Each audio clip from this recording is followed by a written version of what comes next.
Hello, welcome to my channel fun study. चलो fun के साथ कुछ पढ़ लें। तो आज की इस वीडियो में हम देखेंगे टेंस के बारे में।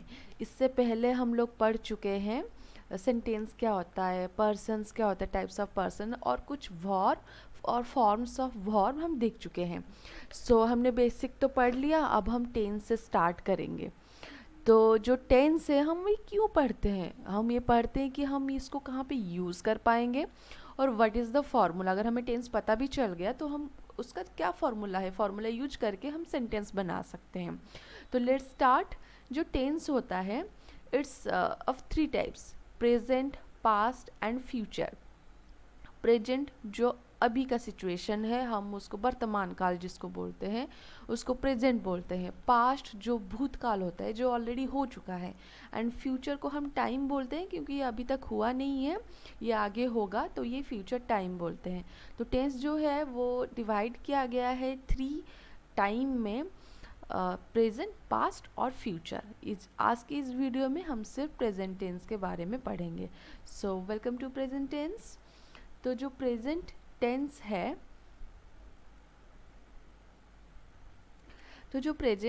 है, ये present tense also divided into four types. First one is simple present, next one is present continuous, third one is present perfect, and the fourth one is present perfect continuous। ठीक है, तो ये चार टाइप्स के present tense है: simple present, present continuous, present perfect and present perfect continuous. आज के इस वीडियो में हम सिर्फ प्रेजेंट, सिंपल प्रेजेंट के बारे में पढ़ेंगे और नेक्स्ट डेज में मैं बाकी अपलोड कर दूंगी। अगर आपको वो वीडियो देखना है तो सब्सक्राइब करके बेल आइकन दबा दीजिएगा ताकि नोटिफिकेशन आपको जल्दी से मिल जाए। तो let's start the video. Simple present को हम कहाँ पर यूज करते हैं? Where we use habit. अगर आपका कोई हैबिट है और आप उसको इंग्लिश में बोलना चाहते हैं तो आप ये वाला टेंस यूज कर सकते हैं। एवरीडे वर्क, जो हर दिन काम होता है, जैसे मैं हर दिन स्कूल जाती हूँ, मैं हर दिन खाना खाती हूँ, मैं हर दिन पढ़ती हूँ, मैं हर दिन टीवी देखती हूँ। तो नॉर्मली एवरीडे जो वर्क होता है उसको अगर भी मुझे इंग्लिश में बोलना हो तो मैं सिंपल प्रेजेंट का फॉर्मूला यूज़ करूँगी। यूनिवर्सल ट्रूथ, जो यूनिवर्सली ट्रूथ है, सच है, जैसे कि जो सन होता है वो वो ईस्ट में राइज करता है, तो ये एक यूनिवर्सल ट्रूथ है। या जो अर्थ होता है, अर्थ सन के चारों तरफ घूमता है, इसको कोई बदल नहीं सकता, इट्स अ यूनिवर्सल ट्रूथ। और इस टाइप के सेंटेंस को जब मुझे बोलना होता है तो हम लोग वहाँ पे सिंपल प्रेजेंट का फॉर्मूला यूज करेंगे। Next is scientific truth. Scientific truth जो वैज्ञानिक के दृष्टिकोण से सत्य है, जैसे कि जो ऑयल होता है वो पानी के ऊपर फ्लोट करता है, ठीक है ना, तो ये साइंटिफिक ट्रूथ होता है। तो इसको भी जब मैं बोलूँगी कोई भी साइंटिफिक ट्रूथ को, तो भी मैं इसी का ही फॉर्मूला यूज़ करूँगी। तो देख लेते हैं इसका फॉर्मूला क्या है। सब्जेक्ट हम यहाँ पे यूज करेंगे। सब्जेक्ट मतलब जो टाइप्स ऑफ पर्सन मैंने पढ़ाया था, जो लोग नहीं देखे हैं वो वीडियो, प्लीज़ जाके वो वीडियो देख लीजिए तो आप क्लियर हो जाओगे। तो यहाँ पे first person, second person, third person, आप कुछ भी लगा सकते हो। फिर उसके बाद आप डायरेक्टली वर्ब लगा देना और वर्ब का फास्ट फॉर्म ही लगा देना। टाइप्स ऑफ वर्ब में हम पढ़े थे ना, थ्री टाइप्स के वर्ब होते हैं, तो फर्स्ट वाला आप लगा लेना। देखो यहाँ पे एस और ई एस लगा है, मतलब अगर आपका जो सब्जेक्ट है वो थर्ड पर्सन सिंगुलर है तो उस केस में आप वर्ब में एस या फिर ई एस लगाएंगे depending upon the subject.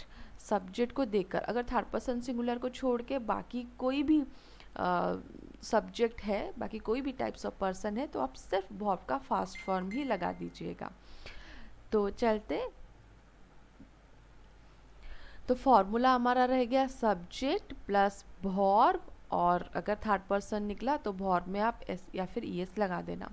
First one is habit, जैसे कि मुझे आइसक्रीम खाना पसंद है, ये मेरा एक हैबिट है, तो मुझे आइसक्रीम खाना पसंद है, तो मुझे का यहाँ पे हो गया आई। उसके बाद पसंद है हमारा हो गया वर्ब, तो लाइक लगा दीजिए। क्या खाना पसंद है? Ice cream, to eat ice cream, I like to eat ice cream. ये तो आपका ऑब्जेक्ट पार्ट है, इसको आप बाद में लिखना, पर हमारा जो फॉर्मूला के हिसाब से हम ये जाएंगे, ये हमारा सब्जेक्ट हो गया और ये हमारा वर्ब का फर्स्ट फॉर्म हो गया। नेक्स्ट हम देखेंगे एवरीडे वर्क में हर दिन जो काम होता है, जैसे कि यहाँ पे लिखा गया आई ड्रिंक टी एवरीडे, मैं हर दिन चाय पीती हूँ, तो ये हो गया यहाँ पे आई हमारा सब्जेक्ट हो गया, फर्स्ट पर्सन है तो ड्रिंक हो गया यहाँ पे, टी एवरीडे। अगर तुम हर दिन चाय पीते हो तो यू हो गया सब्जेक्ट, उसके पास हमें वर्ब लगाना है, यू ड्रिंक टी एवरीडे, ऐसे करके लिख सकते हैं। Next come universal truth. Universal truth, earth revolves around the sun. ठीक है, यहाँ पे थोड़ा मार्क करना, अर्थ जो है यहाँ पे हमारा सब्जेक्ट, ये कौन से फॉर्म में जाता है? ये थर्ड पर्सन सिंगुलर में जाता है, थर्ड पर्सन सिंगुलर में। तो ये जो रिवॉल्व है, रिवॉल्व वर्ब में यहाँ पे क्या लग गया? ई एस लग गया, अराउंड द सन। फिर आप यहाँ पे ऑब्जेक्ट लगा सकते हैं, सब्जेक्ट और वर्ब को छोड़ के सेंटेंस में बाकी जो भी है सबको ऑब्जेक्ट बोलते हैं। तो अर्थ हो गया सब्जेक्ट, ये हो गया हमारा वर्ब। हमने बताया था अगर थर्ड पर्सन सिंगुलर आया तो वर्ब में एस या फिर ई एस लग जाएगा, और फिर ये हमारा ऑब्जेक्ट पार्ट है। तो अर्थ रिवॉल्व्स अराउंड द सन, अगर आप लिखेंगे अर्थ रिवॉल्व अराउंड द सन फिर गलत हो जाएगा, आपको एस या फिर ई एस लगाना है, क्योंकि यहाँ पे सब्जेक्ट हमारा थर्ड पर्सन सिंगुलर है। फिर आया scientific truth. Scientific truth, oil floats on water. Again यहाँ पर भी सेम फॉर्मूला ही यूज हुआ है, ऑयल हमारा थर्ड पर्सन सिंगुलर है, इसीलिए जो फ्लोट हमारा वर्ब है इसमें हमने एस लगा दिया, ऑन वाटर। सम एग्जाम्पल्स देख लेते हैं। His wife sets the table. His wife यहाँ पर हो गया सब्जेक्ट, ये थर्ड पर्सन सिंगुलर है, मतलब एक ही वाइफ है उसका, तो यहाँ पे ये हो गया सेट से एस लग गया, set the table. Next I like fruits, ये हैबिट में चला गया, I like fruits. We love flying kites, ये भी एक हैबिट में हो गया, वी के पास सिर्फ वर्ब का फर्स्ट फॉर्म ही लगेगा। माई सन मेक्स हिज बेड, ये माई सन हो गया हमारा सब्जेक्ट, ये थर्ड पर्सन सिंगुलर है तो मेक में एस लग गया, and his bed. So last one is you read newspaper everyday, you हो गया हमारा सब्जेक्ट, ये सेकंड पर्सन में गया इसीलिए वर्ब का सिर्फ फर्स्ट पर्सन लगा, वर्ब का सिर्फ फर्स्ट फॉर्म लगा, newspaper everyday. So these are some examples in the likewise you can do some more examples. Next इसका जो मेन पार्ट है, देखो ये जो सेंटेंस होता है ना, ये सेंटेंस नॉर्मली तीन टाइप्स के होते हैं, affirmative, negative and interrogative. Affirmative मतलब स्टेटमेंट टाइप, सिंपल सेंटेंस होते हैं स्टेटमेंट टाइप, आप किसी के बारे में कोई स्टेटमेंट दे रहे हो, that will come under affirmative. Negative, अगर सेंटेंस में नॉट यूज़ हुआ है तो उसको हम नेगेटिव सेंटेंस बोलेंगे। और नॉट कहाँ यूज़ होता है? थर्ड प्लेस में, कोई भी सेंटेंस के थर्ड प्लेस में यूज होता है, हम देखेंगे कहाँ पे नॉट यूज होता है। पर नेगेटिव सेंटेंस जहाँ पे भी नॉट अगर होगा कोई भी सेंटेंस में, then that sentence should be called as a negative sentence. Interrogative जो क्वेश्चन टाइप के होते हैं, क्वेश्चन टाइप के जो भी सेंटेंसेस होते हैं उनको हम इंटेरोगेटिव सेंटेंसेस बोलते हैं। तो यहाँ पर भी हमारा जो सिंपल प्रेजेंट टेंस है, हम इस तीन टाइप के सेंटेंस में हम उसको देखेंगे। फर्स्ट वन इज एफर्मेटिव, इसमें तो नॉर्मल आएगा, सब्जेक्ट प्लस वर्ब का फर्स्ट फॉर्म एस या फिर ई एस आएगा। I play in the afternoon, I हो गया हमारा सब्जेक्ट, प्ले हो गया वर्ब का फर्स्ट फॉर्म, फिर हमने ऑब्जेक्ट लगा दिया। ठीक है, अब इसी सेंटेंस को हम नेगेटिव बनाएंगे। तो देखो, जब हम नेगेटिव लगाएंगे तो हमें एक हेल्पिंग वर्ब की ज़रूरत है। तो यहाँ मैंने पढ़ाया था वर्ब में, आप वो वीडियो जाके देख लेना, हेल्पिंग वर्ब किससे किससे बोलते हैं। पर देखो यहाँ पे इस सेंटेंस में कोई भी हेल्पिंग वर्ब नहीं है, डायरेक्ट ये रह गया सब्जेक्ट, इसके बाद आ गया ये वर्ब, कोई हेल्पिंग वर्ब भी नहीं है। तो हम यहाँ पे कोई एक हेल्पिंग वर्ब का हेल्प लेंगे, वो हेल्पिंग वर्ब आएगा यहाँ पे डू या फिर डज। ये डू कहाँ पे लगता है और डज कहाँ पे लगता है? देखो हमारा जो पर्सन है ये है ना, आई वी यू यू, और यहाँ पे थर्ड पर्सन में आया था ही सी इट और एनी नेम, ये आया था। और यहाँ पर था दे और मोर देन वन नेम, ऐसे था ना। तो डू कहाँ पे लगेगा? सिर्फ इसी में लगेगा डज। अगर थर्ड पर्सन सिंगुलर है तो उसमें, अगर सब्जेक्ट ये हमारा थर्ड पर्सन सिंगुलर है तो हम लगाएंगे उसके साइड में डज, बाकी सभी में हम लगाएंगे डू, बाकी सभी में हम लगाएंगे डू, ये याद रखना। ठीक है, तो और मैंने क्या बोला था, थर्ड प्लेस में हम नॉट लगाएंगे। ये पर चला गया हमारा फर्स्ट प्लेस, ये चला गया सेकंड प्लेस, और थर्ड प्लेस में हम हमेशा नॉट लगाएंगे। Remember this, very important. Not में कंफ्यूज हो जाते हैं कि हम कहाँ लगाएं नॉट को। नॉट को हमेशा सेंटेंस के थर्ड प्लेस में ही लगाना। अब देखो इसी का एग्जाम्पल, आई, फिर उसके बाद हम हेल्पिंग वर्ब लगाएंगे। यहाँ पे आई है तो हमने डू लगा दिया, डू, फिर थर्ड प्लेस में हमने नॉट लगा दिया, फिर play in the afternoon. I do not play in the afternoon, ये डू नॉट को आप डोंट भी लिख सकते हैं, I don't play in the afternoon. ठीक है ना, तो मतलब थोड़ा अब जो बोलोगे, थोड़ा प्रोनाउंसिएशन अच्छा करने के लिए अब डू नॉट प्रोनाउंस ना करके अब डोंट प्रोनाउंस करोगे तो अच्छा लगता है। फिर नेक्स्ट हो गया इंटरोगेटिव। इंटरोगेटिव जो क्वेश्चन टाइप के होते हैं, इसमें क्या करना है आपको, बस कुछ नहीं करना है और हेल्पिंग वर्ब का हेल्प लेना है, ये वाला डू का।